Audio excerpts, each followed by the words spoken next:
രാമചന്ദ്രാഭിഷേകം ശ്രീരാമചന്ദ്രാഭിഷേകം സീതയാ സഹിത രാമചന്ദ്ര രഘുവീരരാജ്യാഭിഷേകം ശ്രീനീലകണ്ഠാഭിഷേകം ആഞ്ജനേയ പരിസേവ്യൻ ധീരഭരതാഭിപൂജ്യൻ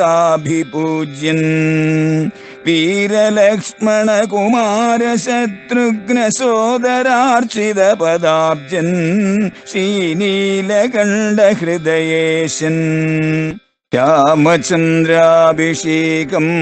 ശ്രീരാമചന്ദ്രാഭിഷേകം.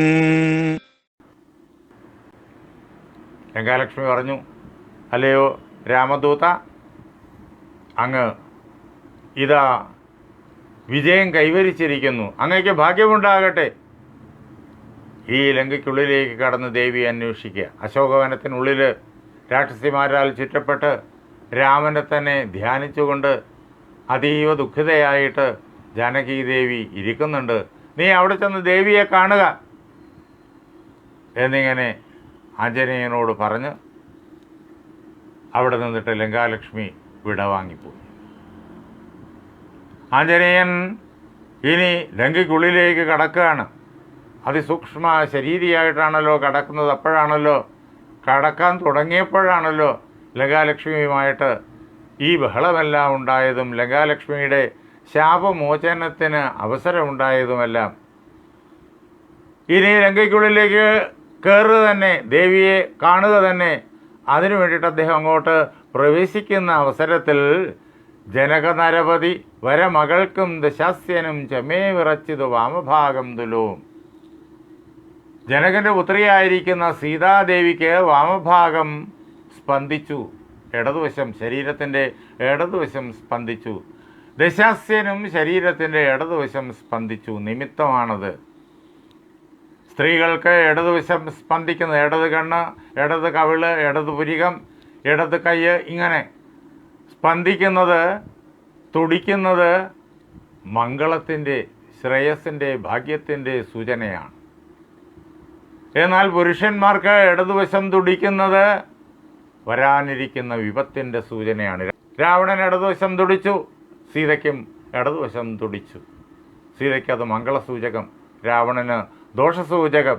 ആ അവസരത്തിൽ ജനക നരപതി ദുഹിതൃവരന് ദക്ഷാംഗവും ജാതനെന്നാകിൽ വരും സുഖം ദുഃഖവും. ജനകൻ്റെ മകളുടെ ഭർത്താവായിരിക്കുന്ന ശ്രീരാമചന്ദ്ര മഹാപ്രഭുവിന് വലതുവശം തുടിച്ചു.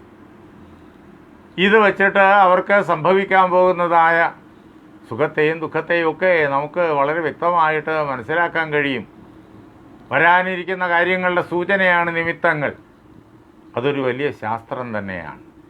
ആ ശാസ്ത്രത്തെ ഇവിടെ കിളിമകൾ നമുക്ക് പാടി കേൾപ്പിച്ചു തരികയാണ്.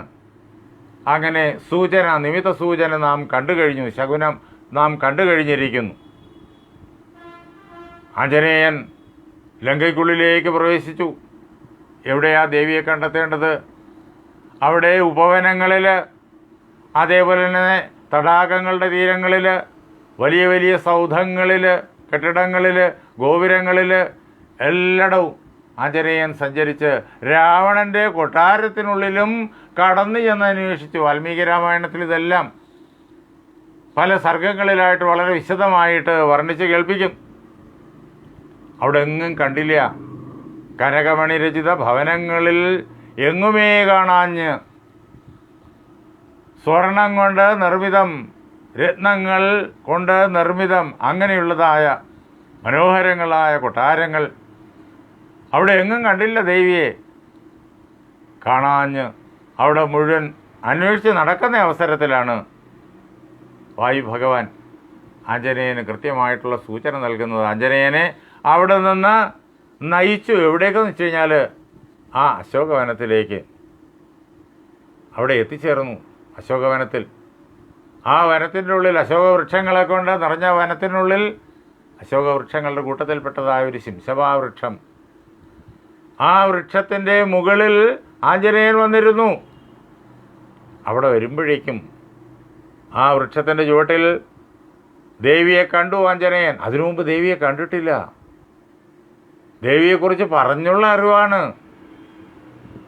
ഇപ്പോഴിതാ ആ അറിവെല്ലാം ഒരു മാനുഷാകാരമായിട്ട് മുന്നിൽ കാണുകയാണ്. താൻ ആരെയാണോ അന്വേഷിച്ചു വന്നത് ആ ദേവിയാണ് ഇവിടെ ഈ ശിംശപാ വൃക്ഷച്ചുവട്ടിൽ രാക്ഷസിമാരുടെ നടുവിൽ ഇങ്ങനെ ദുഃഖിതയായിരിക്കുന്നത് എന്ന് ആഞ്ജനേയൻ തിരിച്ചറിഞ്ഞു. ദിവസകര കുലപതി രഘുത്തമൻ തന്നെ ദേവിയാം സീതയെ കണ്ടു കപിവരൻ. ശ്രീരാമചന്ദ്ര മഹാപ്രഭുവിൻ്റെ ദേവിയായിരിക്കുന്ന സീതയെ ആ വാനരശ്രേഷ്ഠൻ കണ്ടിട്ട് അദ്ദേഹം ചിന്തിച്ചു, കണ്ടേൻ, കൃതാർത്ഥോസ്മ്യഹം കൃതാർത്ഥോസ്മ്യഹം. സീതാദേവിയെ ഞാൻ കണ്ടു കഴിഞ്ഞിരിക്കുന്നു. ഞാൻ കൃതാർത്ഥനാണ്. ചെയ്യേണ്ട കാര്യം ഭംഗിയായി നിർവഹിച്ചവനാണ്. രാമകാര്യം നിർവഹിച്ചിരിക്കുന്നു. അതോടൊപ്പം തന്നെ എൻ്റെ രാജാവിൻ്റെ കാര്യവും നിർവഹിച്ചിരിക്കുന്നു. രാജാവായ സുഗ്രീവൻ രാമനോട് ഏറ്റുപറഞ്ഞിരിക്കുന്നത്, അഗ്നിസാക്ഷികമായിട്ട് ഏറ്റുപറഞ്ഞിരിക്കുന്നത് എന്താണ്? ദേവിയെ കണ്ടെത്തി കൊടുക്കാം എന്ന് മാത്രമല്ല, ദേവിയെ വീണ്ടെടുക്കുന്നതിന് വേണ്ടിയിട്ട് പരമാവധി സർവശക്തിയും ഉപയോഗിച്ചിട്ട് യുദ്ധം ചെയ്ത് രാമകാര്യം വിജയിപ്പിക്കാം എന്ന് അദ്ദേഹം പറഞ്ഞിട്ടുണ്ട്. അങ്ങനെ തൻ്റെ രാജാവ് പറഞ്ഞ വാക്ക് അതിതാ ഇവിടെ നേടിക്കഴിഞ്ഞിരിക്കുന്നു. ദേവിയെ കണ്ടെത്തി കഴിഞ്ഞിരിക്കുന്നു. ഇനി അത് രാമൻ്റെ സമീപത്ത് എന്ന് തൻ്റെ രാജാവിൻ്റെ മുന്നിൽ വെച്ച്, സുഗ്രീവൻ്റെ മുന്നിൽ വെച്ച് രാമനെ അറിയിച്ചാൽ മതി. അതാണ്, ഞാൻ കൃതാർത്ഥനാണ് എന്ന് മാത്രമല്ല, ഏറ്റവും വലിയ കൃതാർത്ഥത ഏതൊരു മനുഷ്യനായാലും എപ്പോഴാണ് ഉണ്ടാവുക? രാമകാര്യം സാധിക്കുമ്പോൾ, ഈശ്വരകാര്യം സാധിക്കുമ്പോൾ. ഈശ്വരകാര്യം ഇതാ നേടിക്കഴിഞ്ഞിരിക്കുന്നു, രാമകാര്യം നേടിക്കഴിഞ്ഞിരിക്കുന്നു, സീതയെ കണ്ടു കഴിഞ്ഞിരിക്കുന്നു. ഞാൻ കൃതാർത്ഥനാണ്, കൃതാർത്ഥനാണ്. ഭൗതിക തലത്തിൽ ചരിത്രഗതിയുടെ തലത്തിൽ ആ പ്രകാരത്തിലുള്ളതായ അർത്ഥം രാമൻ എന്നുള്ള ആ ദശരഥ പുത്രൻ്റെ കാര്യം താനിതാ നേടിക്കഴിഞ്ഞിരിക്കുന്നു. സുഗ്രീവൻ്റെ കാര്യം നേടിക്കഴിഞ്ഞിരിക്കുന്നു. അവരുടെ സഖ്യം ഇതാ സഫലമായി എന്ന് താൻ ആദ്യമേ തന്നെ തെളിയിച്ചു കഴിഞ്ഞിരിക്കുന്നു. അങ്ങനെ താൻ കൃതാർത്ഥനായി കഴിഞ്ഞിരിക്കുന്നു. ഇനിയോ ഒരു അധ്യാത്മ സാധകൻ്റെ സാധനാപരിശ്രമം കൂടിയാണിത്. ബ്രഹ്മവിദ്യയാണ് സീത. ആദ്യമായിട്ടാണ് ബ്രഹ്മവിദ്യയെ കാണുന്നത്. ആധ്യാത്മിക പരിശ്രമത്തിലൂടെ ബ്രഹ്മവിദ്യയെ കാണുന്നു. സമുദ്രം ചാടിക്കടന്ന്, ജനിമൃതി പരമ്പരയാകുന്ന സമുദ്രം ചാടിക്കടന്ന്, പ്രകൃതി ബന്ധനങ്ങളാകുന്ന സമുദ്രം ചാടിക്കടന്ന്, അവിടെ എന്തെല്ലാം എതിർപ്പുകളുണ്ടായി, എന്തെല്ലാം പ്രലോഭനങ്ങളുണ്ടായി, എന്തെല്ലാം ചതിവുകളുണ്ടായി, അതെല്ലാം ചാടിക്കടന്ന് ഇതാ പരമലക്ഷ്യം മൂലപ്രകൃതിയെയും കടന്ന് ആ ബ്രഹ്മവിദ്യയെ, പരമാത്മജ്ഞാനത്തെ നമ്മുടെ ഹൃദയത്തിൽ പ്രകാശിപ്പിച്ചു തരുന്ന ബ്രഹ്മവിദ്യയെ, സീതാഭഗവതിയെ കണ്ടു കഴിഞ്ഞിരിക്കുന്നു.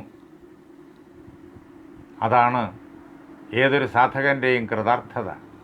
കൃതാർത്ഥോസ്മ്യഹം കൃതാർത്ഥോസ്മ്യഹം. ഞാനിതാ കൃതാർത്ഥനായി കഴിഞ്ഞിരിക്കുന്നു, കൃതാർത്ഥനായി കഴിഞ്ഞിരിക്കുന്നു. ആഞ്ജനേയൻ അവിടെ ഇരുന്ന് ചിന്തിച്ചു. ഈ സമയത്ത് രാവണൻ്റെ കൊട്ടാരത്തിൽ ഒരു സംഭവം നടക്കുന്നുണ്ടായിരുന്നു. ആഞ്ജനേയൻ ആ കൊട്ടാരത്തിനകത്ത് കയറി ചെന്ന് സീതയെ അന്വേഷിക്കുമ്പോൾ തന്നെ രാവണൻ ഉറങ്ങിക്കിടക്കുന്ന കണ്ടു. മണ്ഡോദരി ഉറങ്ങിക്കിടക്കുന്ന കണ്ടു. അനേകം രാക്ഷസ സ്ത്രീകൾ അവിടെ ഉറങ്ങിക്കിടക്കുന്ന കണ്ടു. രാവണൻ ആ സമയത്ത് ഒരു സ്വപ്നം കാണുന്നുണ്ടായിരുന്നു. എന്താണെന്നറിയോ? രാത്രിയിൽ അന്ധകാരത്തിൻ്റെ മറ പിടിച്ചിട്ട് രാമൻ്റെ ഒരു ദൂതൻ വാനര രൂപത്തിൽ സമുദ്രം കടന്ന് ലങ്കയ്ക്കുള്ളിലേക്ക് വരുന്നു. എന്നിട്ട് ദേവിയെ കണ്ടെത്തുന്നു. രാമൻ്റെ സന്ദേശം മുഴുവൻ ദേവിയെ അറിയിച്ചിട്ട് ദേവിയുടെ സന്ദേശവും വാങ്ങിക്കൊണ്ട് അവൻ മടങ്ങിപ്പോകുന്നു. അവൻ ഇപ്പോൾ അവിടെ ആ ശിംശപാ വൃക്ഷത്തിന് മുകളിലുണ്ട് എന്നുവരെ രാവണൻ സ്വപ്നം കണ്ടു. സ്വപ്നം കണ്ടപ്പോഴേക്കും രാവണൻ ഉണർന്നു. രാവണൻ ഉണർന്നിട്ട് ചിന്തിച്ചു, എന്താ ഈ സ്വപ്നം കണ്ടത് എന്നിങ്ങനെ. രാവണൻ്റെ മനസ്സിൽ നിരന്തരം ഒരു വിചാരമുണ്ട്. എന്താ എന്നുള്ളത് നേരത്തെ ഒരു ദിവസത്തിൽ സന്ദർഭോചിതമായിട്ട് നമ്മൾ വിചിന്തനം ചെയ്തതാണ്. ജയവിജയന്മാരിൽ ഒരാളാണല്ലോ രാവണൻ. വേറൊരാൾ കുംഭകർണനും. അവരുടെ രണ്ടാമത്തെ ജന്മമാണിത്. രാവണന് ഓരോ നിമിഷവും മനസ്സിൽ വിചാരമുണ്ട്. ഭഗവാൻ തന്നെ ദശരഥന് പുത്രനായിട്ട് രാമനായി അവതരിച്ചിരിക്കുന്നു. അദ്ദേഹം ഇതാ കാനനത്തിലേക്ക് വന്നിരിക്കുന്നു. എത്രയും വേഗം അദ്ദേഹം ലങ്കയിൽ വരണം. അങ്ങനെ ലങ്കയിൽ വന്നു കഴിഞ്ഞാൽ തനിക്ക് ഈ രാക്ഷസീയമായിട്ടുള്ള ശരീരം ഉപേക്ഷിച്ചിട്ട് രാമസായകങ്ങളാൽ തൻ്റെ പാപത്തിന് അറുതി വരുത്തി വൈകുണ്ഠരാജ്യത്തിലേക്ക് മടങ്ങിപ്പോകാൻ പറ്റും. ദശവദനന് അനവരതം അകതളിരിലുണ്ട് തൻ ദേഹനാശം ഭവിക്കുന്നതെന്ന് ഈശ്വര. എൻ്റെ ഭഗവാനെ, ഈ ശരീരം എന്നാ വെടിയാൻ കഴിയുക? രാവണൻ നിരന്തരം ചിന്തിക്കുകയാണ്, അനവരതം തുടർച്ചയായി ചിന്തിക്കുകയാണ്. എത്രയും വേഗം വൈകുണ്ഠ ലോകത്തിലേക്ക് മടങ്ങിപ്പോകണം.